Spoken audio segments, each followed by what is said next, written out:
Hi అండి అందరికి welcome to the Mahesh show. కన్నడలో రిలీజ్ అయ్యి బ్లాక్ బాస్టర్ మూవీ అయిన ఈ సూ ఫ్రమ్ సో సినిమాని తెలుగులో డబ్ చేసి రీసెంట్ గానే రిలీజ్ చేశారు. ప్రజెంట్ సోషల్ మీడియాలో ఫుల్ ట్రెండింగ్ లో ఉన్న ఈ మూవీని చూడడం అయితే జరిగింది.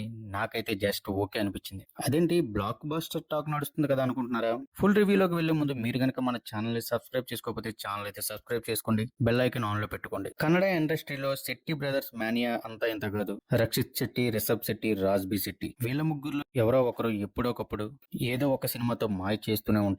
ఇప్పుడు ఈ శెట్టి బ్రదర్స్ లో ఒకరైన రాజ్బీ శెట్టి ప్రొడ్యూసర్ గా తీసుకొచ్చిన ఈ కొత్త సినిమాని ఈ సూ ఫ్రమ్ సో.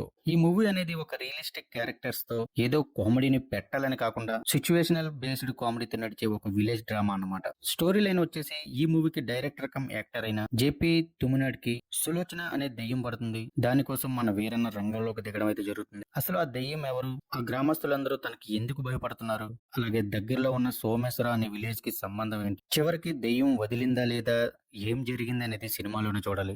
సినిమా మొత్తం clean and natural village back drop లోనే ఉంటుంది. ముఖ్యంగా ఆ గ్రామంలో అక్కడ మనుషుల మధ్య సిచ్యువేషన్ కి రిలేటెడ్ గా జనరేట్ అయ్యే కామెడీ అయితే చాలా బాగా అనిపించింది.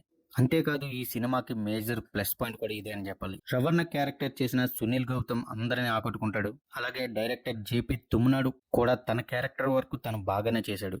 ముఖ్యంగా క్లైమాక్స్ పోర్షన్ లో తన పెర్ఫార్మెన్స్ అయితే అదిరిపోయిందని చెప్పాలి. ఇకపోతే మన ప్రొడ్యూసర్ రాజ్బీ శెట్టి సినిమాలో తన రోల్ చిన్నదే అయినా తన పాత్ర వరకు తను చాలా బాగా చేశాడు. ఇకపోతే ఈ సినిమాలో మైనస్ పాయింట్స్ గురించి చెప్పాలంటే కన్నడలో బ్లాక్ బాస్టర్ అయిన ఈ సినిమా నాకైతే అంత గొప్పగా అనిపించలేదు. బహుశా అక్కడ న్యాచురాలిటీకి వాళ్ళకి నచ్చిందేమో. నాకైతే just simple village horror comedy డ్రామానే అనిపించింది. ఎందుకంటే సినిమా మొత్తం ఊహాజనితంగానే ఉంటుంది. పెద్దగా ట్విస్టులు ఏం కనిపించలేదు. సిచ్యువేషనల్ కామెడీ బాగానే ఉన్నా అది బహుశా అందరికి కనెక్ట్ కాకపోవచ్చు. ఆల్రెడీ ఇలాంటి సినిమా చూసానని ఫీలింగ్ కలిగింది. దానికి తోడు సినిమా కూడా కొంచెం స్లో మోడ్ లో వెళ్ళడం కొంతవరకు చిరాకైతే తెప్పించింది. సినిమాలో కామెడీ తప్ప హర్రర్ ఎలిమెంట్స్ కూడా అనుకున్న స్థాయిలో లేవని చెప్పాలి. చాలా క్యారెక్టర్స్ వస్తూ పోతూ ఉంటాయి. నాకైతే అన్ని క్యారెక్టర్స్ అవసరం లేదనిపించింది. ఈ సినిమాకి మేజర్ ప్లస్ పాయింట్ వచ్చేసి ప్రొడక్షన్ వాల్యూస్ అని చెప్పాలి. ఆ విలేజ్ సెటప్ ని చాలా బాగా డిజైన్ చేశారు. దానికి సరిపోయే సినిమాటోగ్రఫీ అలాగే సినిమా ఫ్లో మిస్ అవ్వకుండా చేసిన సందీప్ తులసిరాజ్ మ్యూజిక్ బాగుంది. కాకపోతే ఎడిటింగ్ కొంచెం బాగా చేస్తుంటే బాగుండు అనిపించింది. ఈ సినిమా అందరికీ నచ్చుతుందా అంటే నేనైతే గ్యారెంటీ ఇవ్వలేను.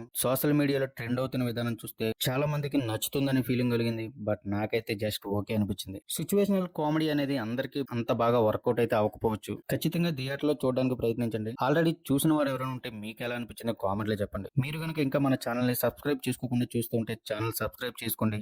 చేసుకుంటారని అనుకుంటాను. Thank you guys, thanks for watching. This is Mahesh signing off. జై హింద్.